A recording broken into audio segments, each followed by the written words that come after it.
Today's content is legend, wait for it, dairy, because we're using triple legendary Pokemon into a single line to obliterate down the whole Ultra League. So let's see what we got here, since our front line will be the Alolan deity of water or whatever, something from an island, Tapu Fini, which is gonna get a lot of neutral leads up in front. Also, we're gonna have some very bad leads towards the entirety of this video, so stay tuned till the end because you do not want to miss those bad leads for sure. Having now the Moonblast up against Jellicent, and Jellicent is one troublesome Pokemon for our line, because not only we're having Tapu Fini up in front, but also at the back both Giratina and Cobalion might struggle when shields are up. Anyways, right here after we get the Shadow Ball, I'm pretty sure we can easily farm down with those double kicks, meaning that we're gonna get out of this battle with a lot of energy on our hands.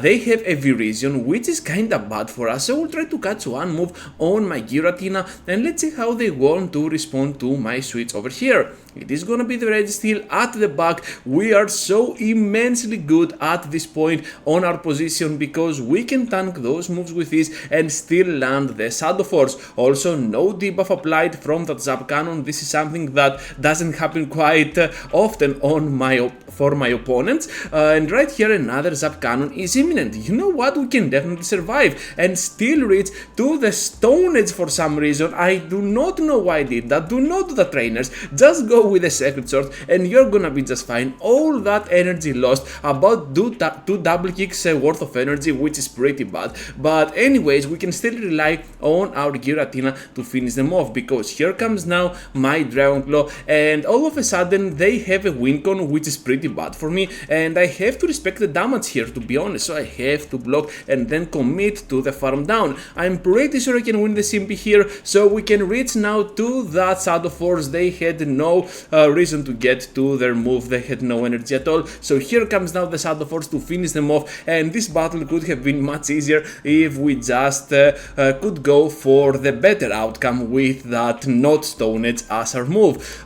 So yeah, Sacred Sword was the way. Anyways, a very good lead for the next one, and we're having Registeel on the switch once again. We're trying to catch one move on the Giratina, and yeah, they have Flash Cannon. That caught me by surprise. No Zap Cannon, no Focus Blast, just a Flash Cannon, and that makes me think that perhaps they have made the same mistake that I have done a lot of times lately. Just gonna go in with the wrong Registeel because I have one from the pre-Zap Cannon era, so perhaps this was the reason. So I have to respect the damage here from a potential Focus Blast. So here it is, trainers. And that is gonna mean that now we can charge up even more. Expecting the Talonflame to return, so we'll get to that extra double kick, even though it makes no sense at all, and then try to get to another Stone Edge to grab those two shields out of the way. I know that at some point they are gonna throw their energy, so I was expecting them to go right straight ahead after they shield my move, but it doesn't. This is not gonna be the case. Sorry about that. I totally lost my words. Even now I'm losing my words. Anyways, having now the Confusion user and the Cresselia up against my water type Pokemon, which is pretty bad to be honest, but still we can provide a lot of pressure with our moves. Hopefully this is gonna be just a CMP, which means that we can manipulate it so that we can farm down with our Cobalion and get out of here with enough HP and enough energy to destroy down this Talonflame. So I'm telling you, this team is legendary. Even against a Talonflame, we have Stone Edge, which can just one-shot it down in no time at all. Not gonna charge up anymore because I know that they cannot reach now to a charge attack, and that is gonna be the end game to an amazing battle. Into the next one now with the Sandslash up in front. This is kinda bad for us. We cannot switch out either.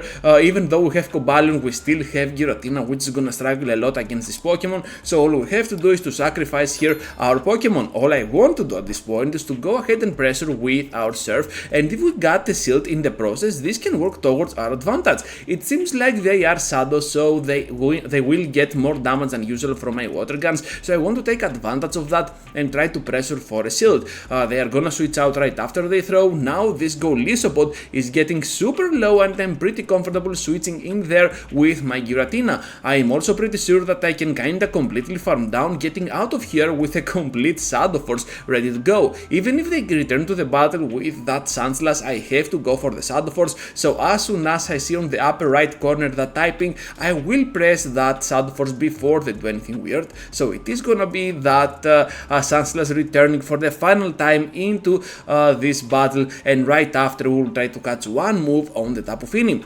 Knowing that this is gonna be just a Poliwrath, we can easily manipulate those fast attacks and expect the charge attack at the correct timing. So now we are in a pickle, because they're gonna get to those power punches, and to be honest, they have 2 shields, so the battle is definitely not over yet. We have to play around this fact that they have 2 shields and the Shadow Poliwrath with a boosted attack stat, and another Sacred Sword is just gonna take this final shield out of play. All we need to do at this point is to pressure for that Shadow Force. Let's see, trainers, they are getting to the Ice Punch. This will give us some time to farm up a little bit more, and Shadow Force now will obliterate down this Poliwrath threat. So that was a well-earned victory, and into the next one now, and we're having this Clefable up in front. So Clefable is another notable core breaker for this team, not a big one, of course, you can totally play around it, but look at those Moonblasts, it still is gonna connect for big damage on my Tapu Fini.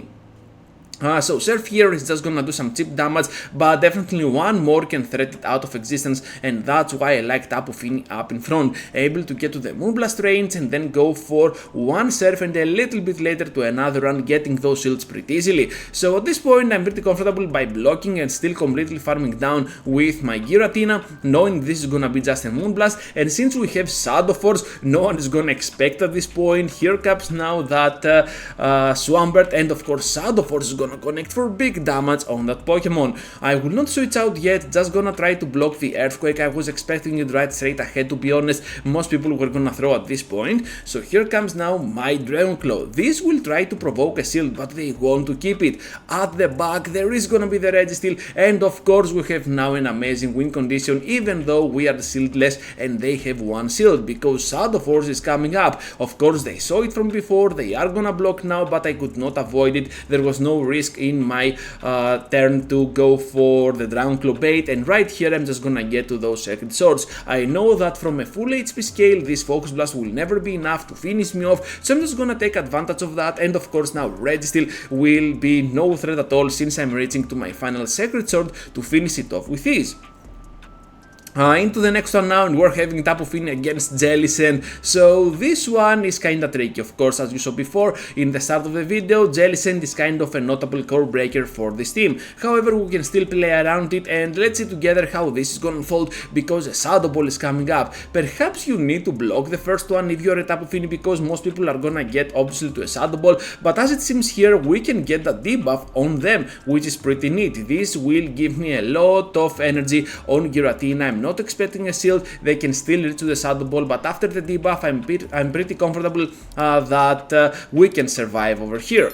So down they go to the Cyndaquil. We have a lot of energy stored up. At the back they have a Galarian Stunfisk, I think. Yeah, this is kinda bad. I threw the wrong move for some reason, I don't know why I did that, but anyway, still we can switch out to our Cobalion and start pressuring for those double kicks. Of course, if they get to the Earthquake, this can be devastating for me, and hopefully we block the correct move over here. I'm just gonna overfarm a little bit more than usual, because I'm expecting the switch at some point, but this trainer really knows what they're doing. They're getting to back Earthquakes, they want to pressure for my shield, and of course I'm not gonna fall for that. I was expecting the Earthquake at this point, and now gonna switch out to the Skuntank. That's why they stayed in there with the Galarian Stunfisk. So they had kinda an ABB team weak to my Cobalion, so the mistake that they perhaps did was not bringing into play their Stunfisk. They had to draw out my Cobalion no matter what, so that then the Skuntank could be on a very good spot overall against my Tapu Fini and the Giratina. So you can see as to how sometimes